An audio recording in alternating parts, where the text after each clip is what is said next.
오늘 바울에 대해서 챕터 5 중에 시작. 바울을 가짜 사도라 매도하는 고린도 교회의 악한 유대인들을 향해 사도 바울은 진짜 사도는 타협하지 않으며 그래서 미움을 받고 고난도 당한다 합니다.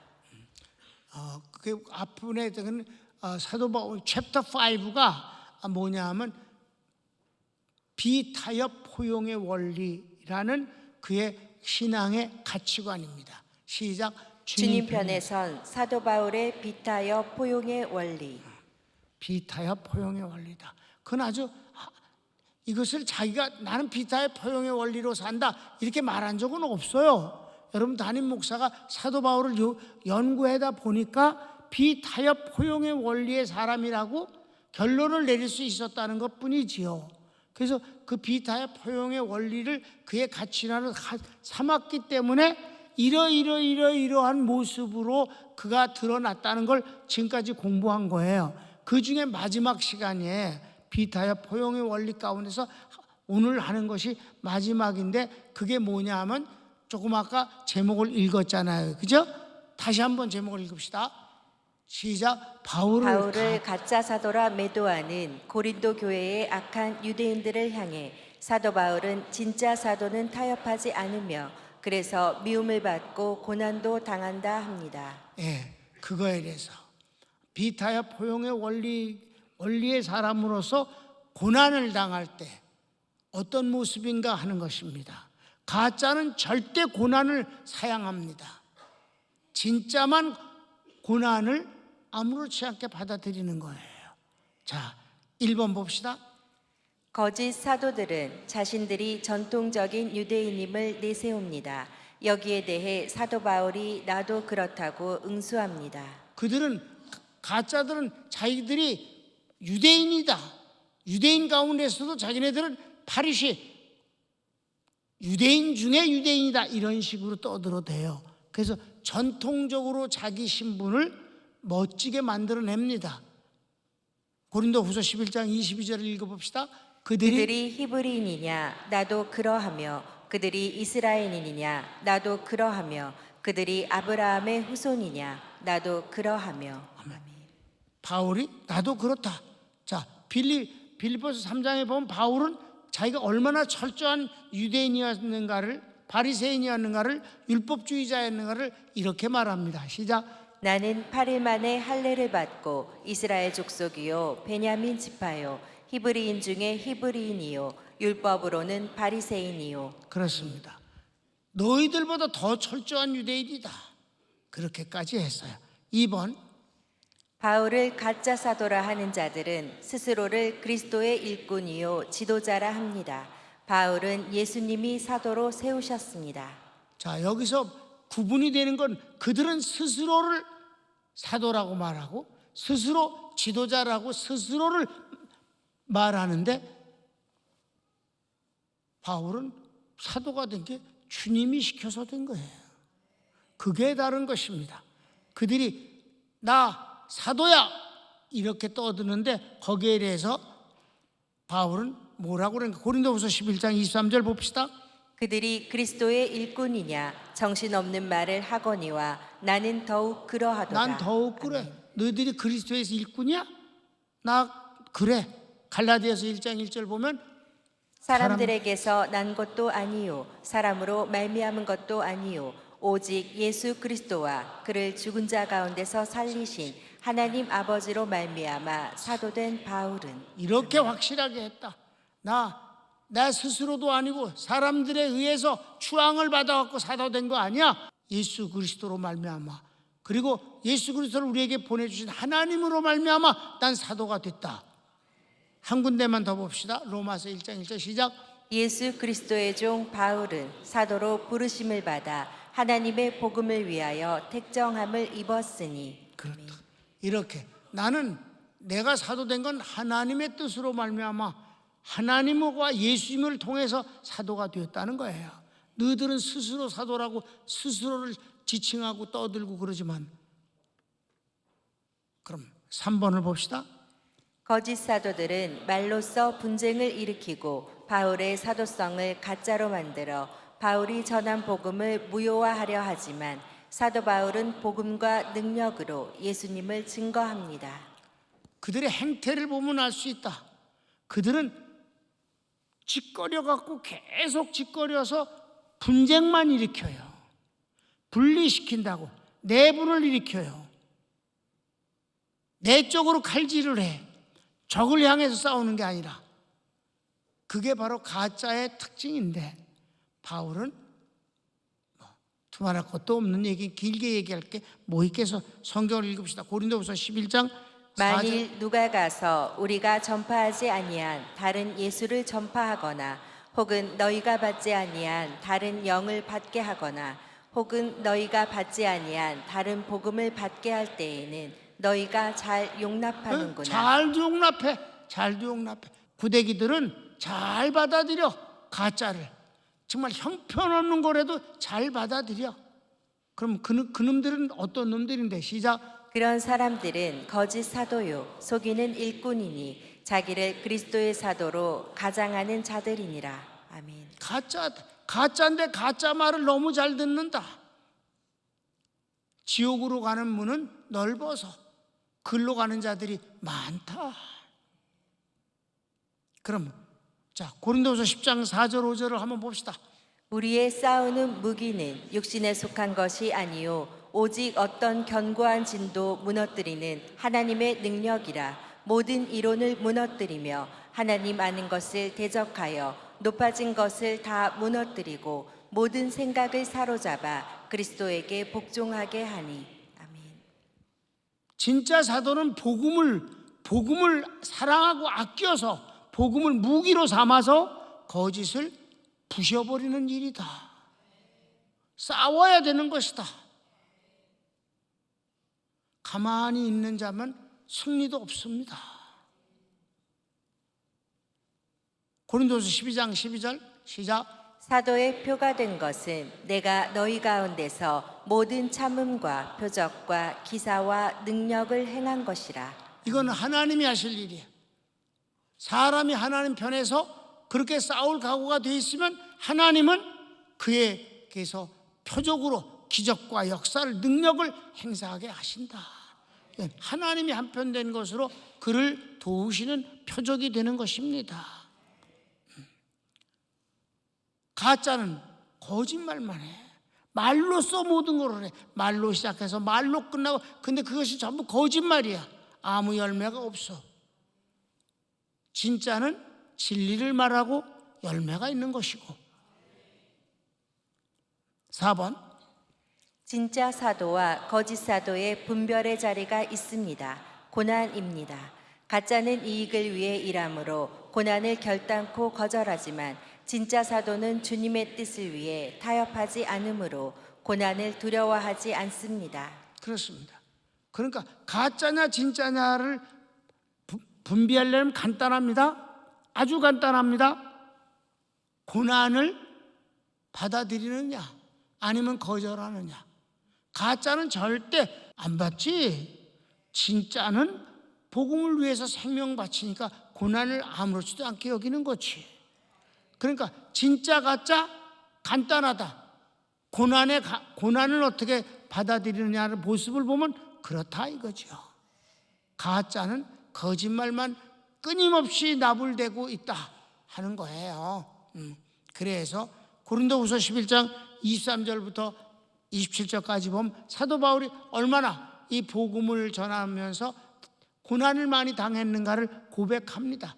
그게 무슨 말이에요? 고린도 교회의 가짜가 고린도 전서의 문제 10가지가 다 해결이 됐어요. 해결이 딱 되고 나니까 이거 큰일 났네. 다 해결됐네. 이 많은 문제를 일으킨 놈들이 바로 가짜들이잖아. 분쟁부터 시작해서 뭐 음행 문제, 모든 데가 문제가 일어나서 막 교회가 아니고 엉망진창이 됐는데 아볼로는 도망와 버렸단 말이야. 지도자가 복음이 없으니까 도망온 거야. 하나님이 그의 편에서 기적을 역사하지도 않으시니까 아무것도 안 되는 거지. 바울이 편지를 딱 써 보냈어요. 편지 하나로 10가지 문제가 해결이 돼 버렸어. 그러고 나니까 가짜 사도가 이거 이랬다 우리 망하는 거 아니야? 우리 뭐가 된 거야 이거 지금? 이렇게 되니까 바울의 사도성을 가짜라고 매도하는 거예요. 이유는 그럴싸해요. 예수님 살아계실 때 제자로 부름을 받은 사람이 사도지. 예수님이 십자가 죽고 난 뒤에 없는데 사도가 된 게 어떻게 그게 사도냐? 그건 가짜다. 그러니까 바울의 사도성을 가짜로만 만드는 걸 성공만 하면 가짜가 전한 건 다 소용없는 거지. 고린도전서는 휴지가 돼버리는 거지. 아셨습니까? 그러니까 그래서 가짜 사도 문제가 다른 데서는 안 나왔어요. 고린도 교회에서만 나온 거예요. 그러니까 바울이 그러니 내가 가짜라고? 야, 가짜가 이런 고난을 왜 당하겠니? 너네들 고난 당했어? 그리스도를 위해서? 진짜는 고난을 당하는 거야. 가짜는 절대 고난 당하지 않는다. 이래서 고린도 후서에 그 자신이 고난 당한 얘기를 막 쫙 나열을 하는 거예요. 그 고난을 자랑하려고 한 게 아니에요. 가짜라고 하니까. 가짜라면 뭐하러 이런 고난을 당하니? 진짜니까 고난을 당하는 거 아니냐. 가짜와 진짜를 구분하는 것은 고난의 자리다. 자, 읽어봅시다. 그들이 그리스도의 일꾼이냐 정신없는 말을 하거니와 나는 더욱 그러하도다. 내가 수고를 넘치도록 하고 옥에 갇히기도 더 많이 하고 매도 수없이 맞고 여러 번 죽을 뻔하였으니 유대인들에게서 40에서 하나 가만배를 5번 맞았으며 3번 태장으로 맞고 1번 돌로 맞고 3번 파선하고 일주야를 깊은 바다에서 지냈으며 여러 번 여행하면서 강의 위험과 강도의 위험과 동족의 위험과 이방인의 위험과 시내의 위험과 광야의 위험과 바다의 위험과 거짓 형제 중의 위험을 당하고 또 수고하고 애쓰고 여러 번 자지 못하고 줄이며 목마르고 여러 번 굶고 춥고 헐벗었노라. 아멘. 가짜면 이런 걸 하겠냐고. 야야, 나 안 할 거야. 안 해. 안 한다고 절대. 아니, 지 이익을 위해서 가짜 노릇을 하는데 이런 고난을 왜 당하겠어? 진짜니까 고난을 당하는 것이지. 이해되셨습니까? 그래서 바울이 자기가 얼마나 고생했는가를 공치사하려고 하는 소리가 아니라 나 진짜기 때문에 고난 당한 거 아니냐, 진짜 사도임을 변증하기 위해서 이 말을 한 것임을 아시기 바랍니다. 자랑을 한 게 아니다. 자기를 변호하기 위해서 한 것뿐이다. 오케이. 5번. 사도 바울의 육적 고통뿐 아니라 마음의 눌림과 쉬지 않는 간절한 기도는 사도 바울이 교회를 사랑하기 때문입니다. 지금까지 본 내용들은 육적인 환경의 어려움이에요. 인간에게 고통당하는 거예요. 박해당하고. 그건 당하는 것이, 고난을 당하는 것. 그런데 스스로 마음에 고난을 품고 있는 게 있다. 교회들이 어려움을 당하는 것에 대한 아픈 마음이다. 그래서 눌림이 있고 간절한 기도는 하나인데 교회들이 어려움을 당할 때 자기가 얼마나 가슴 아파하고 힘들어하는가, 이거는 그들을 사랑하는 마음 때문이다. 사랑 때문에. 가짜는 사랑하지 않는단 말이에요. 말로만 떠들지.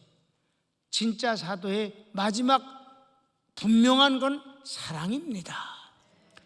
진짜 사도는 사랑한다. 누구를? 영혼들을 사랑한다. 제자들과 성도들을 사랑한다. 가짜는 저만 사랑해.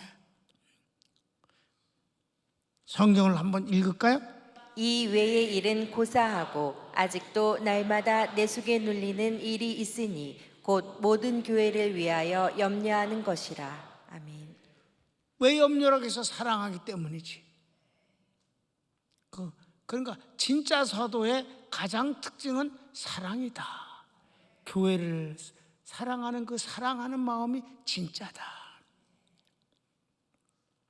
자, 이제 그리고 6번 있어. 시작. 진짜 사도들도 주님 편이 아니라 자신의 편일 때는 타협합니다. 여기서는 타협에 대한 결론이 그잖아. 비타협 포용의 원리잖아. 근데 진짜 사도가 영원히 진짜 사도야. 진짜 사도도 타협은 한다는 거지. 어떤 때? 주님 편이 아니고 자기 편일 때는 그렇게 타협을 하게 된다 이 말이지요. 이해되셨습니까? 타협하잖아. 우리 지난주에 봤잖아. 베드로 위선하는 거. 얼떨결에 그러기도 했지만은. 그러면 이제 오늘 결어를 봅시다. 결어. 왜 타협을 할까요? 첫째, 두려움 때문입니다. 둘째, 손해보기 싫어서입니다. 셋째, 자기 체면 때문입니다.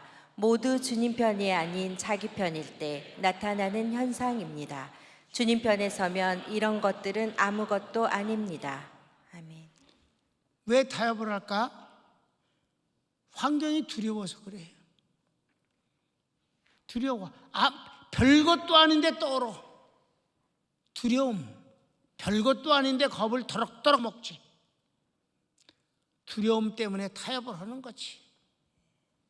그 다음에 타협을 해서 손해를 안 본다면 타협을 하는 거지. 타협을 안 했을 때 손해가 될 수도 있다고 생각하면 즉각 타협으로 나가는 거지. 원래 타협이라는 건 장사하는 사람들이 깎아주는 거잖아. 타협. 깎아줘도 이익이 되면 깎아주지. 손해봤는데 왜 팔어? 말도 안 되는 소리야. 손해가 될 때 타협을 해요. 그리고 체면을 놓고도 타협을 해요.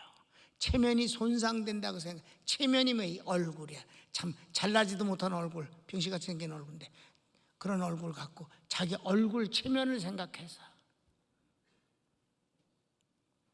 타협을 하지. 여러분, 주님 얼굴을 생각해서 비타협해야 돼. 주님 얼굴을 생각해서 그분을 빛나게 하기 위해서 내 얼굴이 좀 망가져도 괜찮아. 그러니까 자기 편이 되면 타협을 하는 거지 뭐 무조건. 주님 편이면 타협을 안 하는 거고. 사도 바울은 비타협 포용의 원리의 주인공이었다. 특별히 비타협의 사람이었다. 비타협 때문에 그는 많은 고난을 당했다. 그런데 그를 가리켜서 가짜라고? 그러니까 오늘 가짜는 이런 새끼들이다. 진짜는 주님으로 말미암아 시작되었고 주님이 함께 하시고 주님을 위해서 비타협해서 자기 몸으로 고통을 땜질함으로 하나님의 복음이 권위가 상하지 않게 만들고 그랬더니 하나님이 그의 손으로 무한한 기적을 역사하도록 그의 편되어서 일하셨고 고난을 당했지만 고난 때문에 죽진 않았잖아. 아니 돌로 때려 죽였지만 루스드라에서 하나님이 살려주셨잖아요. 사도 바울을 묵상하면 내가 조금이라도 힘들다고 말해선 안 된다는 생각을 나는 100번도 더 합니다. 그래도 뭐 어깨 축지가 인대가 끊어서 두루누워 있으면 너무 아파요. 이제 진통제를 꼭 2알을 먹고 이제 비행기를 타는데 그래도 인대가 끊어진 거는 진통제가 전혀 효과가 없어. 다만 인대 끊어진 자리는 진통제가 소용이 없는데 주변 근육이 아픈 거는 진통제가 효과가 있어서 좀 덜해. 그럼 이제 두루누워서 이렇게 기대가지고 이렇게 올 때 어깨가 저리고 좀 그랬지만 요만큼도 내가 불만이 생길 수가 없어요. 왜? 바울을 예수님하고 내가 비교할 수가 없으니까. 그분은 예수님 십자가 그건 당신 거니까 그냥 아무도 도와줄 수 없는 거 주님이 해야 되는 거니까 그걸 하는 거지만 사도 바울은 아니잖아요. 그러니까 사도 바울 생각해. 사도 바울이 그 위대한 인물이 말이야. 사도 바울의 서신을 갖고 나는 제자 훈련을 한다고 나가서 드립다 가리키면 제자들은 놀랍다고 목사님 스승님 놀랍습니다. 편지 보면 맨날 놀랍다. 그게 누구 건데? 바울 거야 다.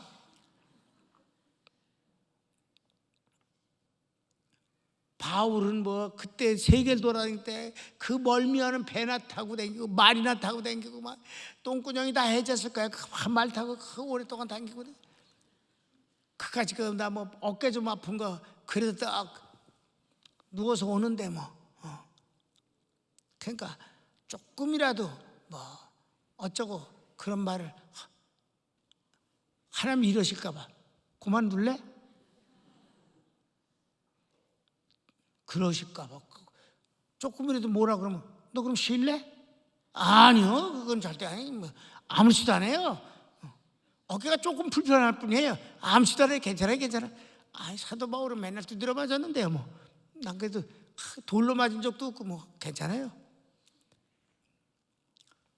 비타협 포용의 원리의 주인공, 이거를 누가 바울을 평가하면서 또는 소개하면서 이 단어를 쓴 적이 없는 것 같아. 그냥 여러분 담임 목사가 처음 이걸 썼어. 그래도 바울이 주님 편이라는 것을 증명하는 데 있어서 챕터 5가 한 장이, 그리고 오늘 이제 이렇게 5가지로 챕터 5가 내용이 5가지인데 그 5가지의 내용이 뭐예요? 바로 가짜 사도와의 싸움에서 자기가 진짜 사도임을 증명하는 것이 무엇이냐? 주님 편에 섰기 때문에, 타협하지 않았기 때문에 고난을 당한다.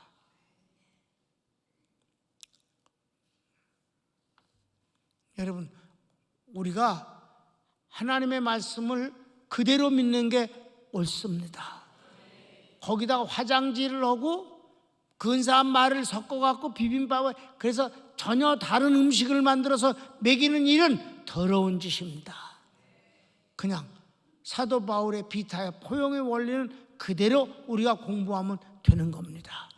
그를 낮추어서 적당히 끌어내려서 나를 적당히 올려갖고 비슷하게 만드는 행위는 더러운 짓입니다. 그건 일종의 사기예요.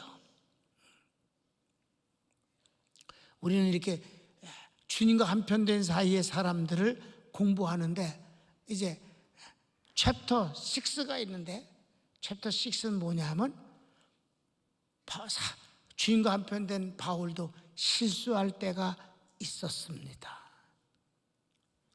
6. 사도 바울이 실수를 했어요. 주님 반대편에 갔다는 거 아니에요. 절대요. 그냥 실수일 뿐이에요. 왜? 환경이 철학의 도시에 가서 자기가 철학을 전공했기 때문에 배운 게 도둑질이라고 거기서 슬슬 그 철학적인 거를 끄집어냈다가 완전 망했지. 이것도요, 어떤 주석도 사도 바울의 실수, 그것 때문에 결과가 부실했다는 것을 말하는 주석을 내가 본 적이 없어요. 그러니까 우리 성경이 일러준 대로 하면 되는 것입니다. 그래서 다음 수요일 날은 이 챕터 6가 바울이 실수할 때도 있었습니다라는 말이 온당한 제목이냐 하는 걸 나는 내 스스로를 변호하고 싶어요. 이 제목이 옳다 하는 걸 주장하고 공부를 하겠다고. 이해되셨습니까? 왜? 그가 실수를 인정한 것이 분명히 나오기 때문입니다. 그것도 아주 자세하게 내가 실수했다, 다시는 그렇게 안 하겠다라고 말했기 때문에, 다시는 그렇게 안 하겠다 하는 말은 그렇게 했다는 일이 있는 것이고 그건 큰 잘못이라는 걸 시인했으니까 그가 어디서 그 실수를 잘못을 했는가를 우리가 알아보는, 역추적으로 하면 그가 실수한 것이 분명하다는 것이며, 그러나 실수를 깨닫고 하나님이 또 그에 편되어져서 깨닫게 해주시고 성령으로 충만케 해주셔서 옛날보다 더 큰 일을 하게 되어지는 결과로 만들었기 때문에 그 실수는 부끄러운 게 안 되었다. 이걸 공부하게 될 것입니다. 여러분, 이런 보석을 캐낼 때의 흥분은 진짜 다이아몬드를 캐내는 것 이상으로 내게는 흥분입니다. 그런 걸 가치를 알아만 주면 감사한데 뭐 그럴 수도 있지 뭐. 이러지 말고 약간 같이 흥분하고 같이 그 복음을 깨달음으로 기뻐하는 우리 같은 편 됩시다. 여러분 담임 목사가 주님 편인 건 알아요? 내가 주님 편 되고 싶어서, 내가 주님 편 된 사람 중에 끼고 싶어서야. 7명뿐이 안 되는데 그 중에 나 끼고 싶어서야. 손을 모읍시다.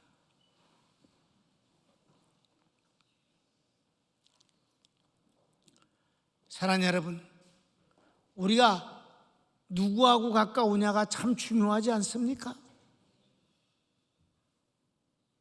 가짜들에게 붙어 있으면 진짜 공허하고 허무하고 마지막은 심판입니다. 무얼로 거기에 있는지 이해가 안 되지만 그래도 너무 많은 사람들은 가짜와 함께 어우르기를 좋아합니다. 우리 사랑하는 평강교회 성도들이요, 온 똑똑한 특별히 세신년 선교사님들이 여러분들을 얼마나 부러워합니까?